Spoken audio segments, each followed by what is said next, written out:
Okay, so Sam, would you like to tell us a little bit about yourself? I am a women's empowerment mentor. I have a lot of passions, but most importantly, it's around helping women build up a lot of self worth and feel connected to their body again.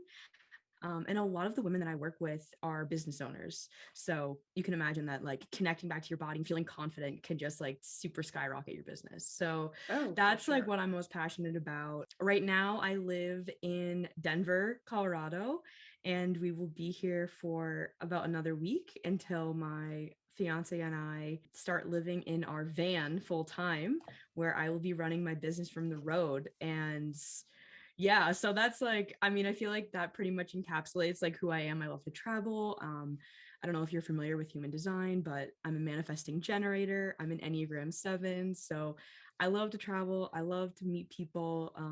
And yeah, that's a little bit about me. That's awesome. So, where I did know that you were doing the whole van life thing, where is the first trip that you guys are, or what's the first route that you guys are going to take once the van is ready? Yeah, so we are going to be driving it back to the East Coast. So back to Boston. That's where Curtin, my fiance, and I are originally from. Then from there, that is when we're actually going to really like depart on our trip. And it looks like our first stop is Houston, Texas. We're actually going to see, I don't know if you know Jordan Peterson, but we're going to see him. And Kurt's like super in love with him. And so we're like, okay, let's go. So that's going to be our first stop. And we're just going to hit up the East Coast and then we'll be in Houston in for January. So we'll see what happens. That's really exciting. So, tell me how you got to this point to where you can work from a van wherever you are, be the digital nomad, and what were you doing before? Yeah. Well, it's crazy. Like I've been doing a lot of reflections on that recently, just because it feels like, when you have a dream or like write something down of like, this is actually what I really want, but it feels so far away. Um, I was just reflecting the other day on the fact that like once we're in the van fully, like my manifestation list from like 5 years ago has like completely come true, which is just absolutely crazy. That just gave me Um, goosebumps. I know it's like, whoa. And it's crazy because I think there's like always part of us that like we reach it, but we're like on to the next thing. So I'm like already like excited for all of the new things. But to backpedal and share where I started from, I have always been super, I guess, like heart centered and like wanting to help people. And I went to undergrad and grad school for architecture, actually. I was a designer and like I've always kind of considered myself a creative. And I imagined like going into architecture would give me a chance to like go to third world countries and like build schools for people and like connect with people and like be in their culture and, all the things. And so I did undergrad, I finished grad school, and it was what was incredible was my professor in college owned a firm and she offered me a position like right out of college. So I didn't even have to like apply anywhere, Oh, that's which was awesome. Yeah. I was like, awesome. woo. So I loved, I just want to preface this with like, I loved my time in architecture school. Like it was very intense, lots of all-nighters, but there was like a big part of me that felt so connected to what I was creating. And it just felt like so purposeful. I was also like such an overachiever. So I think that part of me was just like solid up because I was just working all the time. But as soon as I got to like the real world and like 9 to 5 world, um, I kind of quickly realized like, oh my gosh, like before I even like signed the contract, I remember writing in my journal, like, I feel like I'm gonna regret this. And it was this feeling of like, I don't know what I would do instead, but like there's part of me that knew that like I was settling in a way. But at the time I didn't feel like I had an option. So I was just like, okay, I'm gonna just do it. Right. So I go in, I work there, I got a lot of experience. Like I worked on a whole project from start to finish. And this was over the course of like about 3 years. So this is like from age 21 to 20 like 4. And over the course of that time, I was really working on like my own health. I had gone through like just like I had a really bad relationship with food and my body. And I really had like a lot of unhealed trauma around me, my childhood, all of that. And so I decided to start to like lose weight because I was like, I just want to be happy. I want to feel confident. So I went on this weight loss journey. And a few years into my time at this architecture firm, I started losing weight and people started like asking what I was doing, right? Like I'm sure if you've ever like lost weight or like had a phase where you're like leaner, people are like, "Oh, what are you doing?" Like, "Oh, you look so good." And it was like very validating for me. Um and at the time like that's totally what I needed because I had really low self-worth, and it ended up that like people started asking me for actual help. And I was like, "Oh, like okay." Like I knew what I was doing. Like I was training in the gym, and I got really strong and I looked great. Like I really did.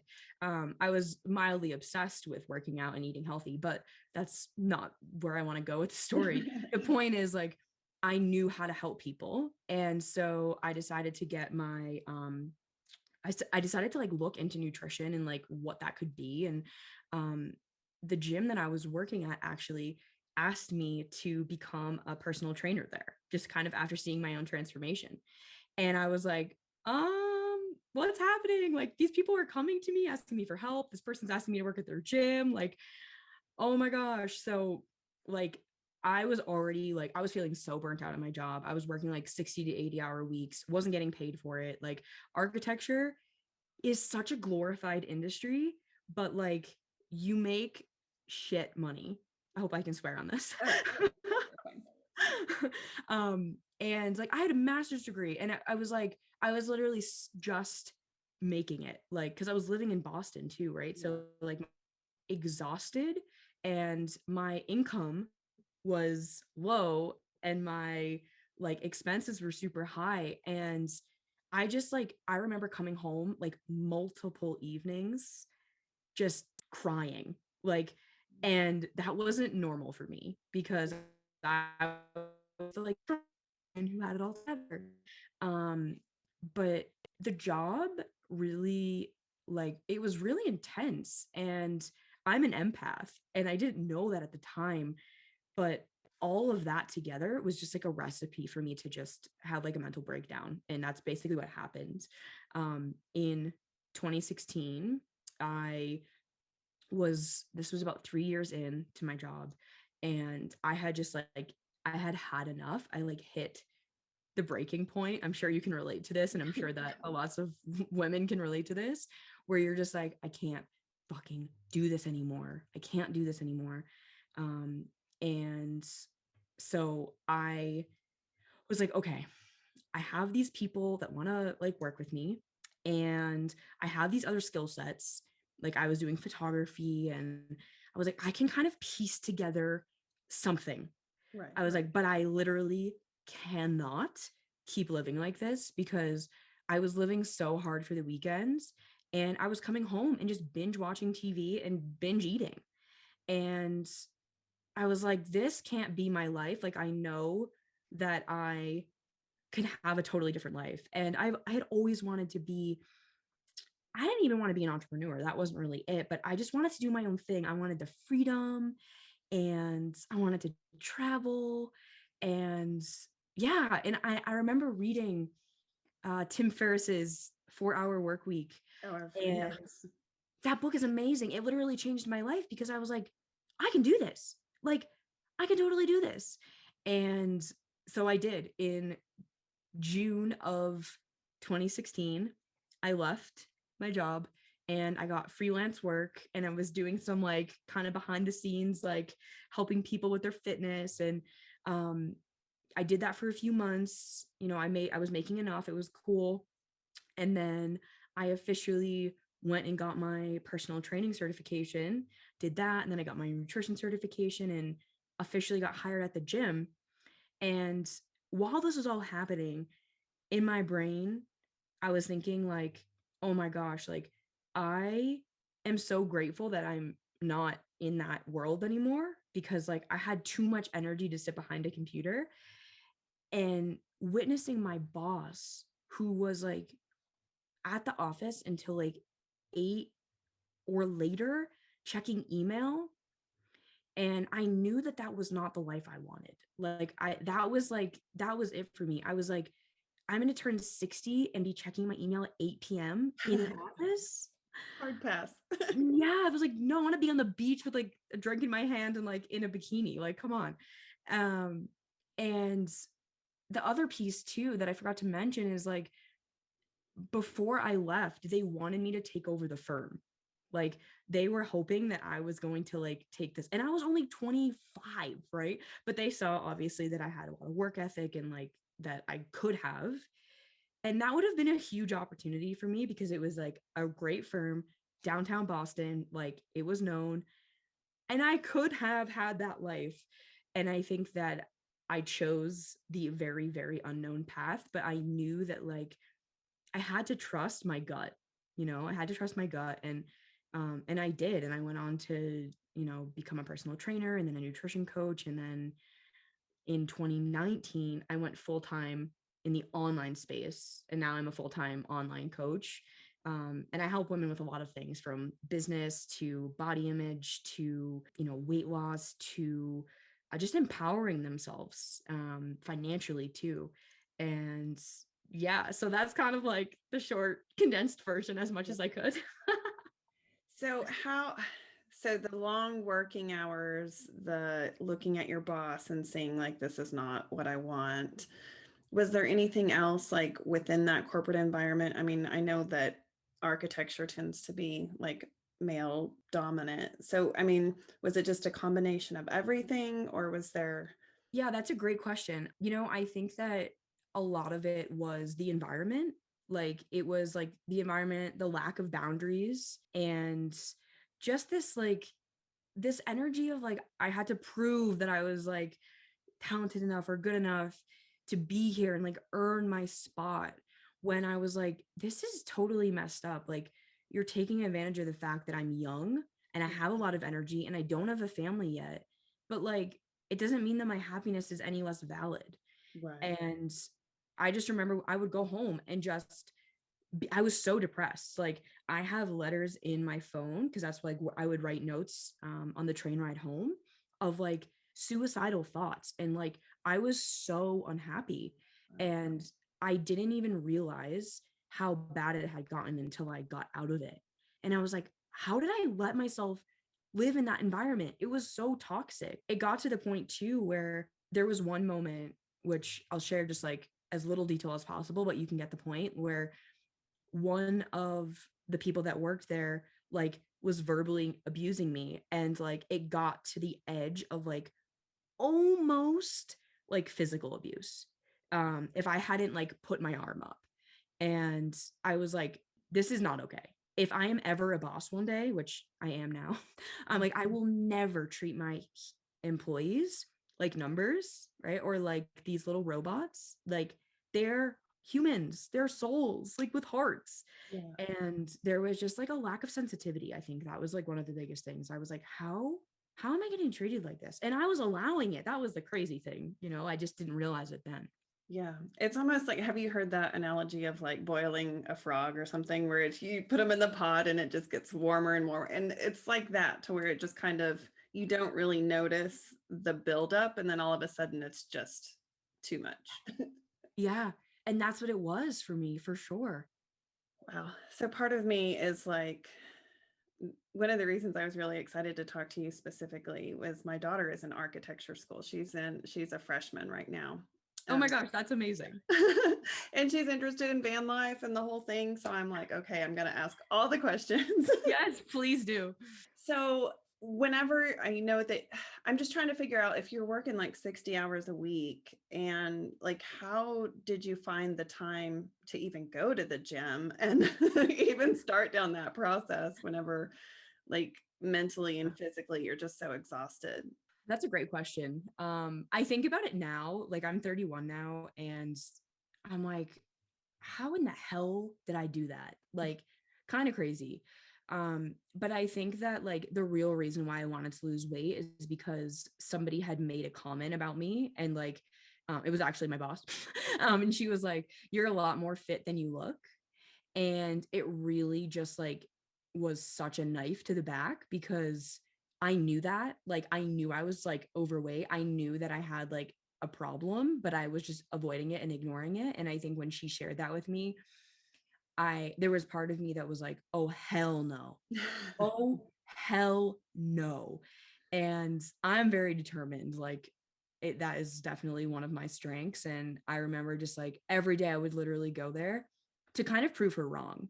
It wasn't for me. The beginning of my journey was not for me. It was for her. And that was like because I was seeing her every day, right? So it was almost like I had this like resentment towards her, but Love. I was like, yeah, it literally like me getting super lean and fit and all of that was like my big like fuck you to her. And what's crazy is like it turned into like an eating disorder and like a lot of not good stuff, which I've now healed from. And now I actually like specialize in helping women get out of that. But like I've had a conversation with her recently, like probably like a year ago, and I shared that with her. I was like, "Do you know like what you said?" And we actually talked about it, because it was like I was like, "Thank you." Like it obviously triggered the shit out of me, but like you made me change. Like you made me take control of my life. So thank you. Um Also, be aware. yes, and that like come on, like really. But I am very very grateful for that situation, because I would not be where I am today without that little micro comment. But I think that's what drove me. I was so like I just I had such like a vision for myself, and I basically like cut everything else out of my life. Like my life was either work or working out. That's what it was. Like I was single, and I didn't really have that many. Like I had friends, right? But I definitely prioritized my fitness over everything.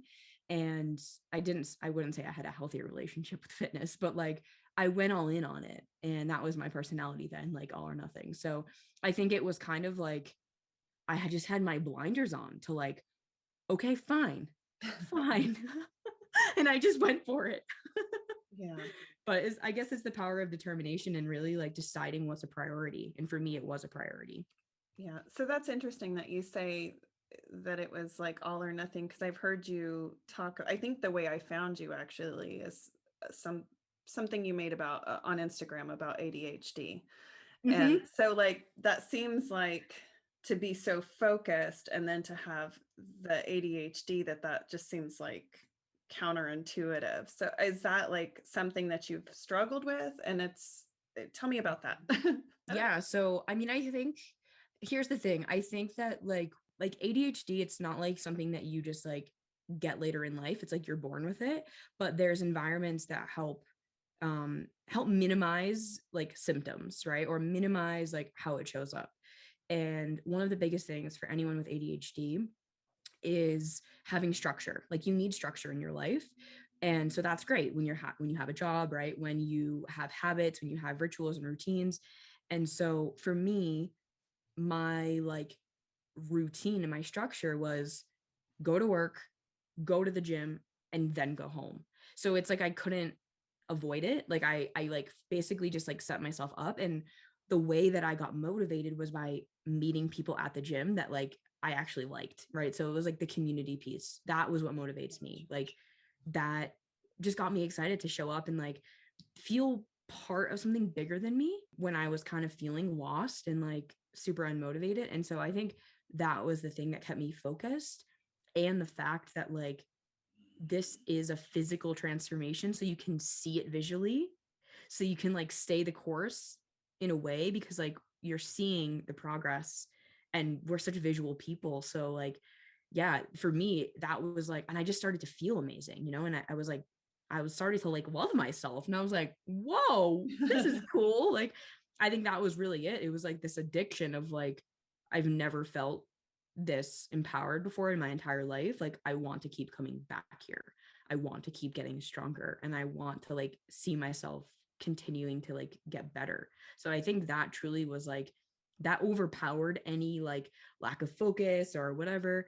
because at the end of the day, I still have ADHD, but I still go to the gym. And it's just a matter of like building the structure and routine in your life to support how you want to feel. How are you managing that in compilation with van life? Like, have you thought that like exactly how your routines will be, or like how Yeah. out the like a real structure?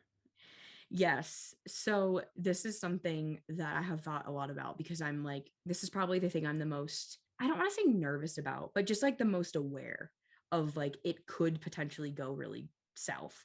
Um, so in a way, I'm practicing what it's going to be like to live in the van now by being so hyper vigilant about my morning routines, around my evening routines, and just like I I mean, I have always been like super, I would say like consistent with my morning routine because I've realized how like I just don't get anything done if I don't have my morning routine. Yeah. Um and like I'm not grounded and organized and stuff. And so yeah, I think like here's the thing. I work like 3 days a week. Like I have a lot of space on my calendar, which I love. I love space and I love freedom. Um, but I still treat every day like with intention, I guess, is kind of like how I can think of it. And because I know like I'm such a hot mess, I'm all over the place, everything is everywhere if I don't, right? And I think that's the thing that kind of keeps me going. And it's what I imagine and hope that will keep me going in the van too is like, okay, I'm going to wake up, like, I'm going to go for our walk with our dog, and then I'm going to come back, and then I'm going to do some journaling, and then like, right. And it's just like, and then, Yeah. and knowing like, okay, I did that. And even if that's the only thing I do today, like, hell yeah. Yeah. Yeah. At least I showed up for myself. Yeah. No, that's good. I mean, I think awareness is just a big part of that. I mean, I know I'm way off if I don't get my like morning meditation, and I mean all of those things. I'm just I'm not a good person without it. Yeah. And it's funny because I wasn't always that way, which I'm sure, we aren't just born with morning routines, but it's once you Yeah. That develop was it, something. really like live for that, it makes it, I mean, like whenever people just roll out of bed and like go to work, I'm just like, how do you even do that? Yeah. Well, that was me. Like that was me going to my architecture job. And then that was also me when I worked at the gym. I would literally get up and either like bike to work, like run to work because I was waiting to the last possible second. But I also think that that was a sign of like me not being happy. Yeah. Like I wasn't happy. I didn't want to get out of bed. And like I think for everyone listening too, if like you can relate to that, it's like, okay, that's probably a sign that like the job you're in isn't the job, because like it's not that I don't want to like obviously I want to snooze my alarm in the morning, right? And obviously I want to sleep in, like I love sleep, but there's a level of like excitement for the day that I now have. And it goes like it ebbs and flows depending on the season. I'm sure you can Yeah. relate to that, but like I guess it's kind of just like sometimes I forget that I'm not in that life, right? And like this morning I slept until 8 a.m. Like didn't do any of my like I went through every alarm, but I still was like, okay, I can just do my morning routine later, right? And like it wasn't a whole big deal in my mind, I guess. But yeah, so I mean, I think the morning routine is like super powerful, and it's like how you start the day is how your day goes. At least that's how I've seen it for me and all my clients. Yeah, for sure. So Yeah. when you were making the decision to be done with architecture, I mean, I'm imagining that there was a lot of internal struggle as far as like, okay, I've put this much into my education, time, money, all of the things. I mean, were there parents that you had to convince that you knew what you were doing, that sort of thing? Or how did you, I mean, there's a lot of social pressure there. Like if you're like, I'm going to go be a personal trainer, after you go to Yeah, school forever to. totally. Yes, there was so much actually. Especially because I think I was like one of the first people to do it that I knew, like that was like in my school or like my age. I was like pooping my pants. I remember. And honestly, the thing with like my education is I think I was always like, okay, if I don't love this, I can just go back to architecture. Like I don't this isn't like once I've like left, I don't have to leave forever. I can always go back. I think part of me, because like a lot of my school, I like use student loans. There was a part of me that totally was like, well, it's not real money anyways, right? Like I kind of had that mindset. And I was like, I might as well be happy. Like my happiness was my priority. And I was like, whatever. Like I had a great time. And it sounds and feels crazy, but I can't focus on that or else I'll never do it. And with my parents, so my mom has always been so supportive. She's always been like, you're crazy, go for it. Like, which has been so like so Free. important. Yeah. Yeah. Yeah. She has never like second guessed any like crazy business decision I've made or like any of that. She's always like so trusting in me. She's like, you're gonna figure it out. Like, you're gonna be fine. And I'm like, yeah, you're right. Like I sometimes will just like borrow that belief, you know? Um, my dad, on the other hand, I think he was like way more just like nervous for me, you know, like out of love for sure. We Yeah. didn't have a great relationship growing up. And since then, we've done like a lot of work on it. But I didn't ask my parents. I was like, I don't need to ask you if I want to leave. I was more just like Yeah. telling them and being like, so yeah, I think I'm going to do this thing. And they were just like, okay. And I think it took them a little while to like let it sink in. Um, but I think the hardest thing for me, honestly, was owning my decision within my friend group because, like, everyone else was in design, whether it was architecture or construction or whatever. And I was literally like the black sheep. Like, I couldn't relate to any of the conversations anymore.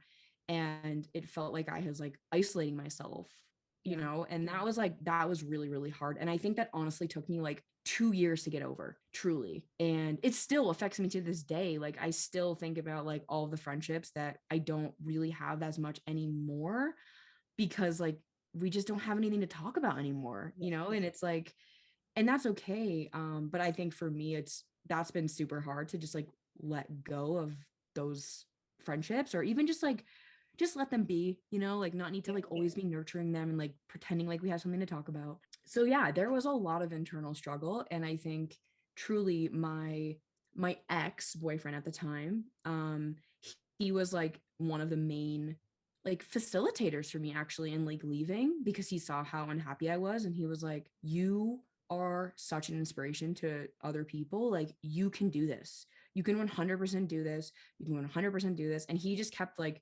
reminding me because I did not like it was never my job, like my intention to leave. It really wasn't. I was miserable, but I didn't know what was going to happen. He Yeah. was really a huge push for me. He was like, Sam, I will literally do whatever it takes to help you like make this decision. And I was just like, my God, like, huh.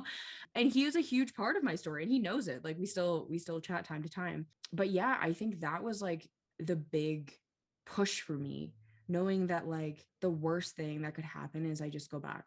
Like Yeah. it's not the end of the world. I'm not going to die, even though it really did feel like I was going to end up like dead and homeless under a bridge. Like I literally, that's what it felt like, you know, like failing and getting rejected or like not being able to make it. And I think like just holding the faith of like, it's going to be okay. I'm going to be okay.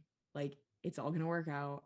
And also having like so many moments of fear and disbelief and like, oh my God, what the hell did I just do? All sprinkled in there too.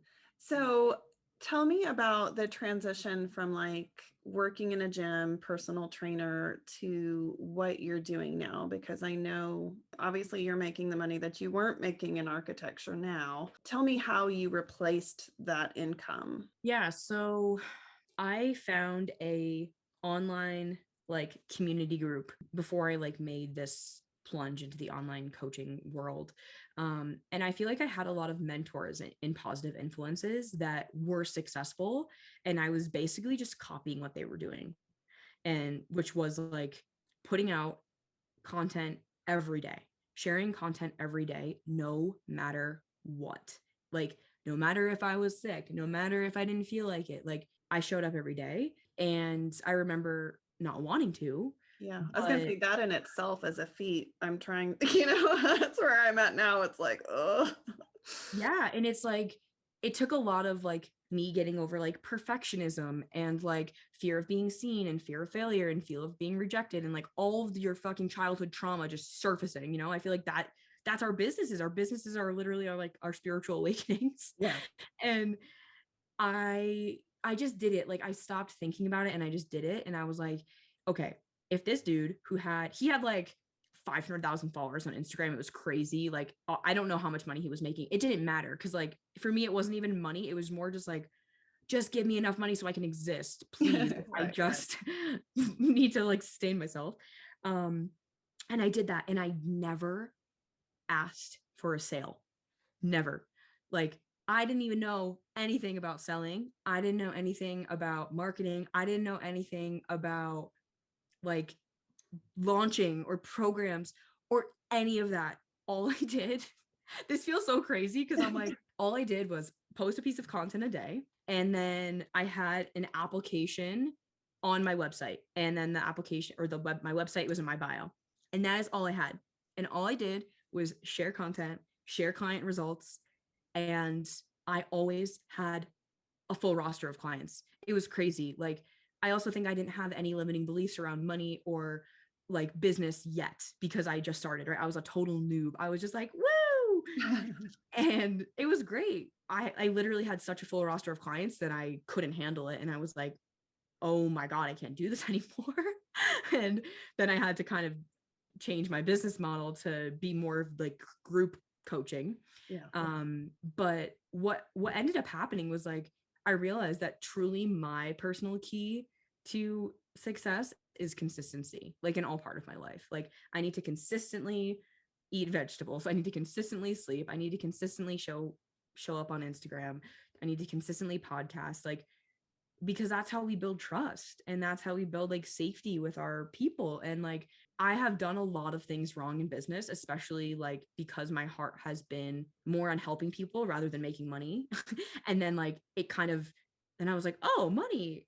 And then I kind of got distracted, right? And then I was like, more money. And then like this year I was like, no, it's not even about that. And I had to like reel it back and like change my whole brain again. But I think truly like the root of it all is showing up every day and just giving one piece of valuable like information, and yeah, So, yeah. like when you say valuable information, are Hmm. you just referring to all of the things that you cover, or were you talking personal like realizations that you were having, or were you sharing weight loss tips, or like what kind of value, or like what kind of things were you doing? Asking for a Yeah. friend. Yeah, yeah. No, of course, I'll give you all my secrets. So I've had Um, my business for like a little over 2 years. The first year ish, full time in it, I was purely fat loss, like just fat loss. And that's all I was doing. I was giving, sharing content for myself, my own transformation, my clients' transformations, how to lose weight, how to actually do it sustainably so you don't gain it back, like all of these things, developing your healthy relationship with food, your mindset, like all of that. So I would share something every day, whether it was like how to not emotionally eat, which is like a big thing for people, or like how to get yourself to go to the gym when you don't wanna, or like what to do in the gym, stuff like that. So I was like super specific and niche when I started, mhm. which if you're building a business, it's like that's you have to start with something, even if you have a billion ideas and passions. So yeah, I was just sharing everything to do with that, like basically one topic, and like little umbrellas were like a little bit of my life, like a little bit of real life stuff, kind of behind the scenes stuff. Yeah, no, that's fun. Yeah. So how you've gotten into the group coaching now, do you want to tell us a little bit about your Unstoppable University? Yeah, so I'll preface it with this, like the reason why I left weight loss and fat loss um was because it did more harm than good for me. Mm, Like in my own weight loss journey, not in the business. Um Now in Unstoppable You and even in my other programs that are not business related specifically, my clients lose weight, but it's not because they're trying to lose weight, if that makes sense. yeah, no, I get that. Yeah, so basically Unstoppable You is everything I've learned since reading Tim Ferriss's 4 Hour Work Week to understanding trauma, understanding my own childhood wounds, understanding how to set boundaries and like know your self-worth and like and all of that in one. It's a group coaching program, and it's kind of like all the stuff that I wish I knew before going on a weight loss journey, thinking that that was going to be the thing that brought me happiness. Yeah. So it's like the mind, the body, and the soul for business owners, really, is what it is. And most of the women inside of this program or that have taken the program came to me because they basically didn't feel safe to be seen. Like they didn't feel like they could show up. Maybe it was on video or just like be themselves, because maybe they don't know who they really are because their whole life they've been kind of people pleasing or trying to fit in or like chameleoning. And so the program is like a self-discovery program and also like a purpose program. So really understanding like what is it that you're here to do, and who are you? Because those two things, once you have those two things, then your business is like it's a reflection of you. And so my expertise lies in like building that personal brand and like having people feel like connected to you through your business, which is like the best thing in the world.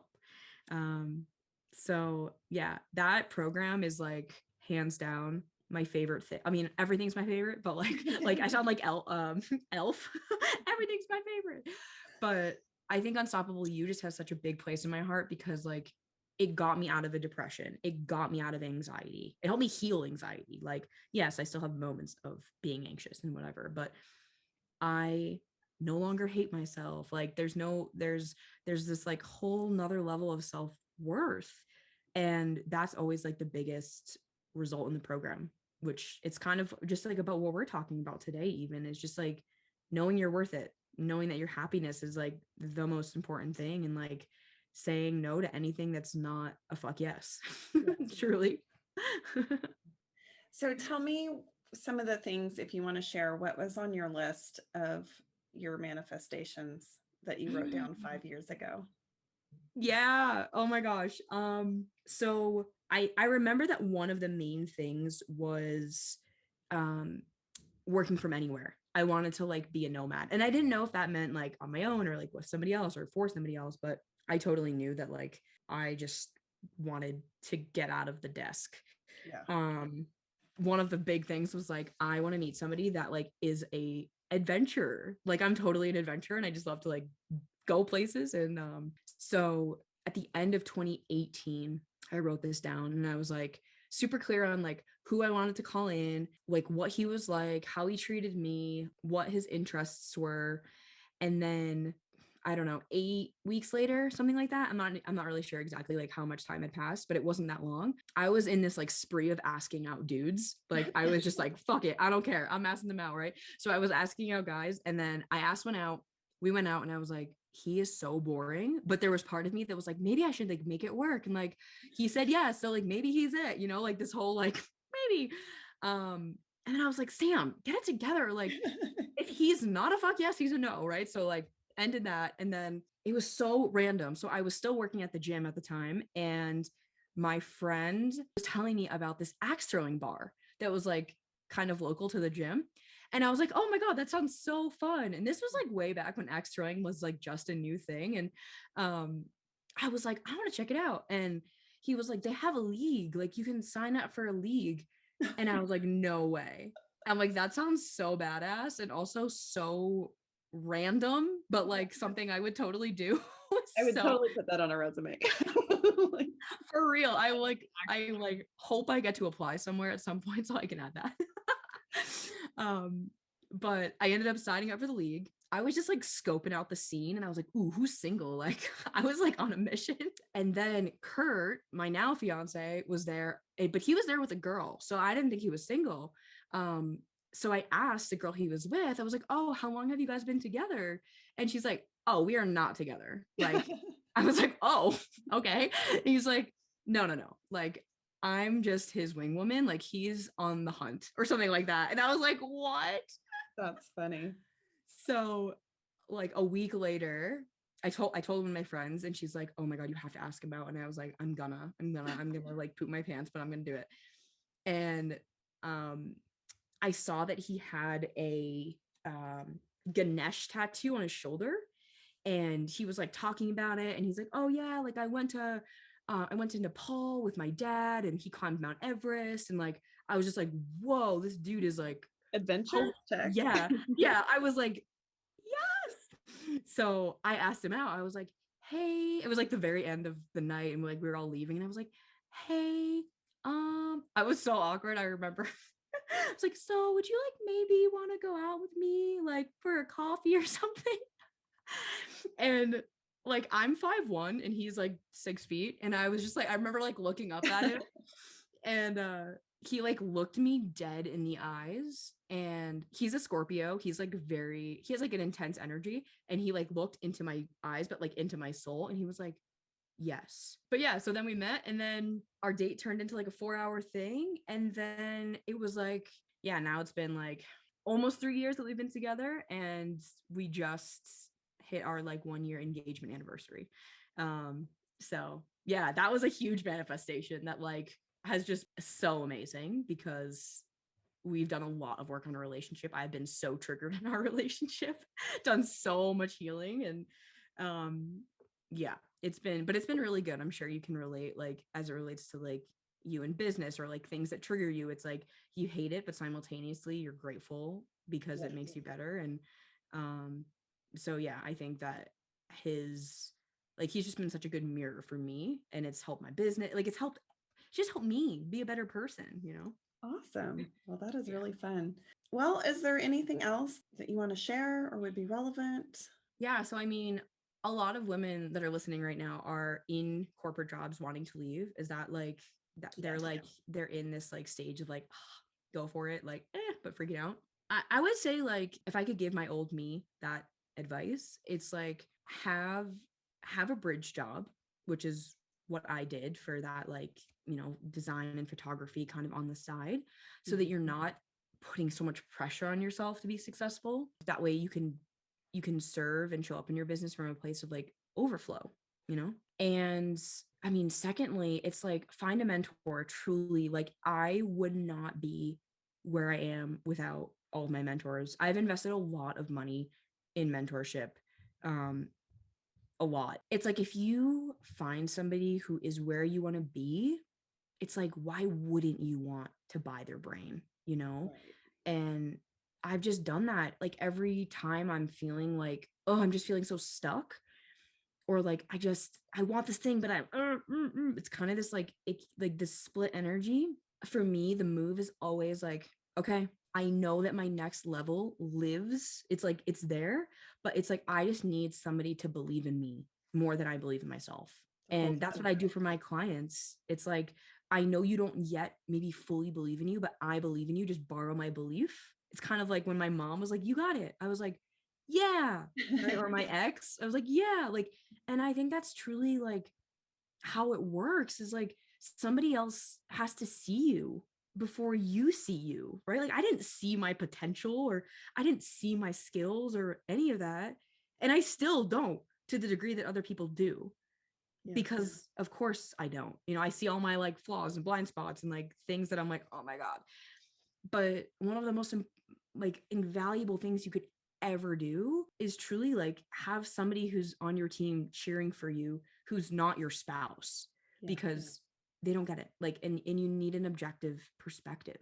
So I would say like that is like my numero uno like recommendation, because you just bypass so many years of like, I don't want to say messing up, but yeah, like it can be lonely. Like leaving your job and starting a business can be really lonely. It has been for me, truly. Yeah. Um, and I'm in the process right now of creating a community for women, like super low cost, like $55 a month, where people can be in the energy of this like forward momentum that's not going to like break the bank, Yeah. because I think these like big investments, like while they're great, it also can be really freaking scary if this is like the first thing you've ever spent a lot of money on. It can be like, who am Yeah. I to like spend all this money on myself? So it's just like knowing like you are worth it, you are worth investing in. And the thing I always tell myself when I'm scared, because I'm in a phase right now where I'm like definitely scared. The thing on your heart is there for a reason. Like your desires are not random, you know, like they don't just pop in and they're not just like hanging out with you so that you can never fulfill them. They're there for you to step into and claim.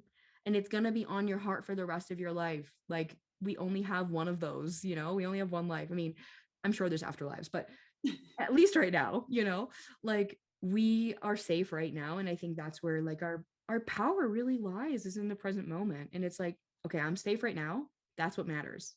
Like, don't worry about tomorrow. Don't worry about next week. It will be okay. You've always survived. Like you've always made it. And that's just it. It's like following that little voice of joy and of excitement because like I think that's our guide, you know? I mean, for me it has to be with ADHD or else I get too bored. But I mean, life's about having fun and enjoying it and like not being stressed out and worried all the time, you know? And obviously we go through those phases like we're human, but that doesn't have to be the like perpetual state. So like trust that what you do want is really for you. It's not just something to be put on your vision board and never actualized. Yeah, I love that. Well, Sam, Mm. thank you so much. I know you have a podcast and all of that. So if you want to give everybody the details of where they can find you and how they can learn more, that would be great. So yeah, I have a podcast. It's just called the Sam Altieri Show, and I'm on Instagram at Sam Altieri. That's mostly where I am. I just started a YouTube channel for anyone that likes to like consume content visually. Mhm. So you can just search my name in there. Everything is Sam Altieri across the board. But yeah, I would love to connect with you if you resonated with this episode. That's like my favorite thing. I mean, social media is supposed to be social, but I think it's becoming a non-social app. But like I love going on social to actually connect with people. And it's been so nice getting to know you in DMs and just like Yeah. chatting. And yeah, so like my DMs are open. Awesome. Well, I can't wait to watch the journey of the van life unfold and see how that goes. And I just Yes. I think you're so much fun and your dance moves are great. Oh, oh, thank you so much. Yeah, I feel like that's totally it's like if you can do this is the last piece of advice. Try dancing for 2 minutes every day. It will literally change your life. I know it sounds crazy and it feels crazy and you look crazy, but like it doesn't matter. It's like it's a really powerful way, especially for women, to tap back into their body and their power and their intuition and get out of their head. um and that's how I lead my business is like my body, my intuition. Like I don't do many things with my brain because it's like it's just all fear and nonsense in there. So yeah, just dance it out and feel free to follow along on our van adventure. We have a we're going to be starting, we'll see, we just started a YouTube channel. We'll see how much we commit to it, but we started an Instagram and a YouTube channel and it's just called at the Van Life Trio. So me, Kurt, and our dog Heffy, who's a German Shepherd. So it's going to be entertaining with a 90-pound dog. All right. Well, I'm going to take that advice, start my day off with dance. I have been thinking of that with, I'm struggling trying to get myself in the gym, but dance I can do. Yeah, honestly, like I dance way more than I go to the gym. And it's way more fun. Yeah. Awesome. Well, thank you so much. Thank you so much for having me. And yeah, this has been so much fun.